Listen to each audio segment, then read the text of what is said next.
Friends, ఇప్పుడే అందిన వార్త. సీఎం రేవంత్ రెడ్డికి big shock. Revanth Reddy secret audio tape leak. ఈ విషయాలన్నీ తెలుసుకునే ముందు వీడియోని పూర్తిగా చూడండి, అప్పుడే మీకు పూర్తిగా అర్థమవుతుంది. అదేవిధంగా చాలామంది సబ్స్క్రైబ్ చేసుకోకుండా వీడియోని చూస్తున్నారు. దయచేసి సబ్స్క్రైబ్ చేసుకోండి.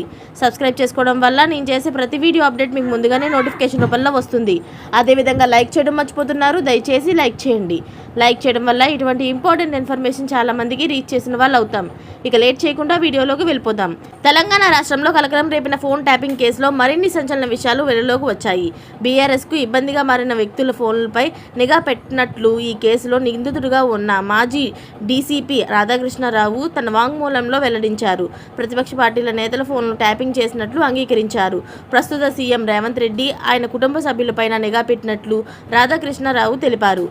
బీఎస్పీ నేత అయిన ప్రవీణ్ కుమార్, తీగల కృష్ణారెడ్డి, తీన్మార్ మల్లన్న ఫోన్లను కూడా ట్యాప్ చేసినట్లు చెప్పారు.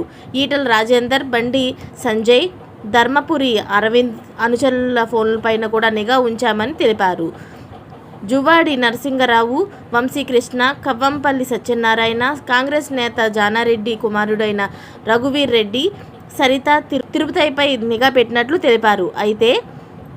అంతేకాకుండా మాజీ డీఎస్పీ రాధాకృష్ణరావు వాంగ్మూలంలో ఎమ్మెల్యేల కొనుగోలు కోసం సంబంధించి విస్తుపోయే అంశాలు కూడా ఉండటం గమనార్హం.